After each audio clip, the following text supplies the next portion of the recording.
हनुमान बेनीवाल की ऐसी पता नहीं कौन सी दुश्मनी है गोविंद सिंह डोटासरा के साथ कि मंच पर जब भी जाते हैं उनको याद कर ही लेते हैं। एक तो सीएम भजनलाल और एक गोविंद सिंह डोटासरा, और दोनों की दोस्ती के भी चर्चे बताते रहते हैं। कहते हैं कि ये रात को वहीं जाते हैं, उनसे बात करते हैं और उनकी साइड लेते हैं, फिर बाद में पता चलता है। कैसे कह रहे थे हनुमान बेनीवाल कल खुलकर Govind Singh Dotasra. Mid day meal का मामला हमने आपको टीएफआई से कितनी बार बताया है ये कि किसी का भी खाओ पर बच्चों का मत खाओ। ऊपर वाले को जवाब देना पड़ता है और नीचे ही देना पड़ता है, और बच्चों का ही खाया। इसीलिए हनुमान बेनीवाल कल मंच पर कह रहे थे, मैंने सुना उनको, वो कैसे जिसको कोई बीच में नहीं लाया, वो कमलजीत की बात कर रहे हैं, कमलजीत सिंह। क्या कह रहे थे कि गोविंद सिंह डोटासरा हाथ पकड़कर लेकर गए थे अशोक गहलोत के पास कि टेंडर इनको दिला दो। ऐसा कह रहे थे कि टेंडर अगर किसी को दिलाना है। देखिए इसमें कोई झूठी बात नहीं है, ये तो हमारी आंखों देखी है। मैं तो 1.5 साल पहले आई, उससे पहले भी जब हम हमारे यहाँ गांव में भी रहते थे तो हम देखते थे कि हाँ टेंडर मिलने के लिए कैसी जद्दोजहद करनी पड़ती है। टेंडर काबिलियत से कम मिलता है सरकार के अंदर। आपको जितने भी टेंडर मिलते हैं वो आपके कनेक्शन से मिलते हैं। किसके कितने कनेक्शंस हैं, कौन कौन से नेता को जानता है, कौन सा नेता आपको दिला सकता है, किसकी चमचागिरी करना आपको अच्छे से आता है। ऐसा होता है। इसी तरीके से टेंडर्स मिलते हैं हमारे यहाँ, ज़्यादातर ऐसा देखा गया। हकीकत अगर आप देखें तो क्या सच में गोविंद सिंह डोटासरा कमलजीत को लेकर गए और बोल दिया अशोक गहलोत को कि टेंडर इनको दे दीजिए, टेंडर मिल गया। अब आप सुनिए, मैं तो बहुत आश्चर्य करूँगी। हमने अभी जो वीडियो डाला था हमारे चैनल ने, उस वीडियो से सबसे ज़्यादा खुशी कांग्रेस के लोग हो रहे थे। अब तो मैं सोच रही हूँ कि कांग्रेस पर ही यहाँ पर सवाल उठाया गया है कि मिड डे मील में आपने पैसा खाया। गोविंद सिंह डोटासरा बोल रहे हैं कि मिड डे मील में तो तुम तो बोल रहे हो 2000 करोड़ का घोटाला हो गया। अरे भाई साहब, खर्च ही 1800 करोड़ रुपए हुए हैं तो 2000 का कैसे घोटाला हो गया, कह रहे हैं सर जी। गजब है। तो आप क्या कहना चाहते हैं कि घोटाला नहीं हुआ है? सुनिए, ध्यान से सुनिएगा, क्योंकि जिसका किसी के पास जवाब नहीं होता उसका जनता के पास जवाब होता है, जिनको मिल रहा होता है। जब हमने ये वीडियो लगाया था, कई लोगों के फ़ोन आए, कई लोगों के मैसेजेस आए, कई लोग क्या क्या बोल रहे हैं। सब कह रहे हैं कि हाँ मैडम जी, हमारे यहाँ ऐसा ही हुआ है, बच्चों का आप जाकर देखिए हाल मिड डे मील का। तो गोविंद सिंह डोटासरा जी को एक बात बोल देनी चाहिए कि सर जी, अगर आपके अकॉर्डिंग घोटाला नहीं हुआ तो बहुत आश्चर्य की बात है, क्योंकि पब्लिक बोल रही है कि घोटाला हुआ। हमारे बच्चों को क्या मिला, कैसा मिलावटी खाना मिला, कई बार मिला ही नहीं। तो आपको उनको भी जवाब दे देना चाहिए कि अगर आप मानते हैं कि घोटाला नहीं हुआ है तो। यहाँ पर साफ साफ 21 लोगों को पकड़ा गया। आप जानते हैं अधिकारियों की रिमांड लग गई, पर कमलजीत कहाँ है, ये बड़ा सवाल है। अब यहाँ पर हनुमान बेनीवाल आरोप लगा रहे हैं कि क्या ये सीएम की और गोविंद सिंह डोटासरा की मिली भगत है। उन्होंने कह दिया है कि इनको सामने नहीं लाना है। एक और बात वो कह रहे थे कि गोविंद सिंह डोटासरा के लिए ये तो शुरुआत है, अभी तो न जाने कितने घोटाले होंगे जिनमें लोगों का नाम सामने है। मुझे एक चीज़ कभी समझ नहीं आई है, आप देखिए घोटाले हो जाते हैं, हर साल होते हैं, और हर साल होने के बाद जब सरकार बदलती है तो उनका राज खुलकर भी सामने आता है। ये रिकॉर्ड्स है, हकीकत है। जब कांग्रेस आएगी तो भाजपा के खुलेंगे, जब भाजपा आएगी तो कांग्रेस के खुलेंगे। अब आप सुनिएगा ध्यान से, इसमें पिस्ता कौन है और कौन जेल जाता है और सज़ा कौन पाता है। जो छोटे मोटे अधिकारी होते हैं वो सज़ा पाते हैं। इसीलिए आप सब समझ जाइए, अगर आप छोटे मोटे अधिकारी हैं और ये तुच्चू मुच्चू सा ये भ्रष्टाचार कर रहे हैं, करप्शन कर रहे हैं, तो एक बात याद रखिएगा सर जी, पकड़े सिर्फ आप जाएंगे। आज कितना ही मज़ा ले लीजिए, कल आप ही की रिमांड लगेगी और वो ज़रूर लगेगी, इसमें कोई हर्ज नहीं है। अब आप देखिए ना, पकड़े गए, पर बड़े लोग जिनको हमारे यहाँ राजस्थान में आजकल मगरमच्छ बहुत बोला जाता है, तो जो मगरमच्छ हैं बहुत बड़े, वो नहीं पकड़े गए हैं, पर जो छोटी छोटी मछलियाँ हैं वो उन पर रिमांड लग गई है। खैर, यहाँ पर हनुमान बेनीवाल रेवत राम डांगा को भी बोल रहे थे, कह रहे थे कि खूब चौको हुई जो ये 3 विधायक पकड़े गया।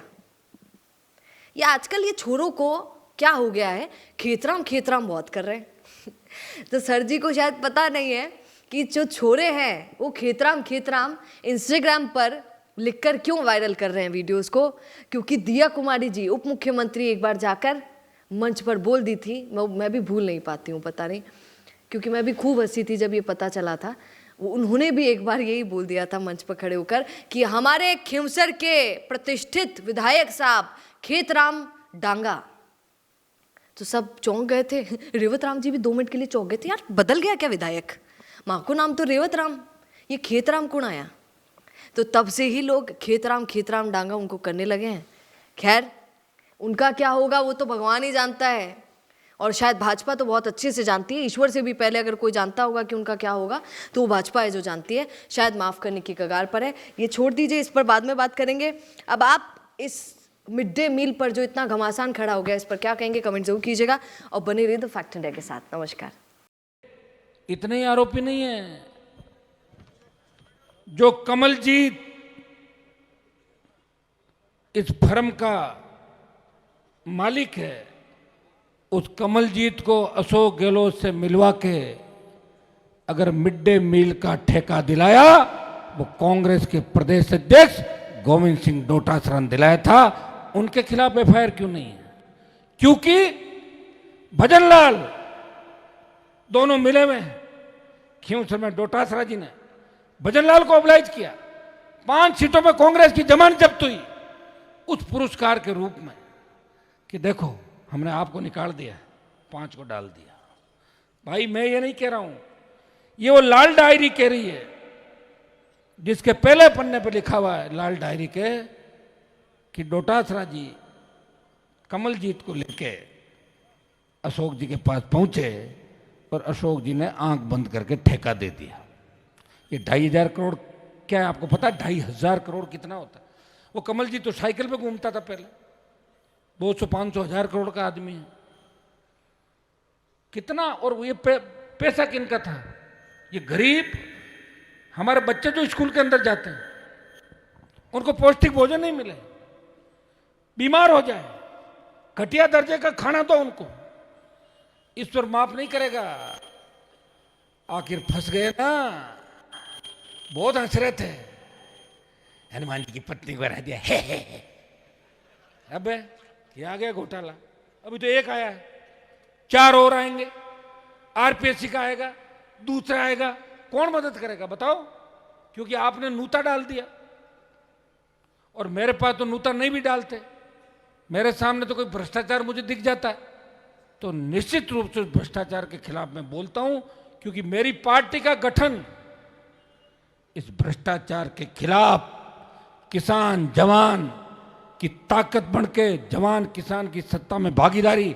पार्टी गठन के समय मैंने कहा था कि जिस दिन जवान किसान को आवश्यकता होगी, हनुमान बेनीवाल सत्ता का सुख छोड़ के अपने भाइयों के बीच आधी रात को आ जाएगा। और कई आधी रातें राजस्थान में मैंने आपके साथ बिताई है। ये थान सिंह बैठे हैं डोली, इनके बहुत बड़ा मामला हुआ, वो लूनी के अंदर जो गंदा पानी बालोतरा के अंदर जाता था, लोकसभा में उठाया, भूपेंद्र यादव जी से मिलाया ले जाके इन लोगों को, सुप्रीम कोर्ट ने भी संज्ञान लिया, बोल रहे कलेक्टर एसपी बाहर नहीं आएंगे। मैंने कहा मैं वही आ रहा हूँ, मैं वहाँ गया, पैरों में पड़ गए आगे दोनों, दौड़ के आएगा आएगा आएगा, आगे दोनों दौड़ के आएगा आएगा आएगा। तो क्या वैसे ही भेजा? बोलने साहब गलती हो गया, आए नहीं। तो मैंने कहा तुम आ जाओ ना, मुझे क्यों बुला रहे हो? आए थे, वो मुद्दा इतना ही था उस समय, और निश्चित रूप से उस मुद्दे को भी हम इस बार पुनः जो ये मामले हैं लोकसभा के अंदर रखेंगे। मेरी किसी से कोई व्यक्तिगत दुश्मनी नहीं, लेकिन कोई व्यक्ति साइकिल से अगर 2,500, 5,000 करोड़, 10,000 करोड़ कमाएगा, वो पैसा आपको देना पड़ेगा, वो चाहे किसी भी जाति का नेता हो। हनुमान बेनीवाल उसके खिलाफ आवाज उठाएगा, चाहे मुझे कितना ही राजनीतिक नुकसान हो जाए, कोई फर्क नहीं पड़ता, घर बैठ जाऊंगा, लेकिन मेरे विचार, मेरी जो आदत है, मैं उसको नहीं छोड़ूंगा। क्या आप भी करना चाहते हैं अपने गांव का नेतृत्व? आपका अपने गांव के लिए विकास का विजन क्या है? पंचायत में आपके होने से बदल सकती है आपके गांव की तस्वीर। तो आज ही अपने गांव की बात कीजिए द फैक्ट इंडिया के साथ। व्हाट्सएप कीजिए इस नंबर पर। ताज़ा खबरों के लिए विजिट करें द फैक्ट इंडिया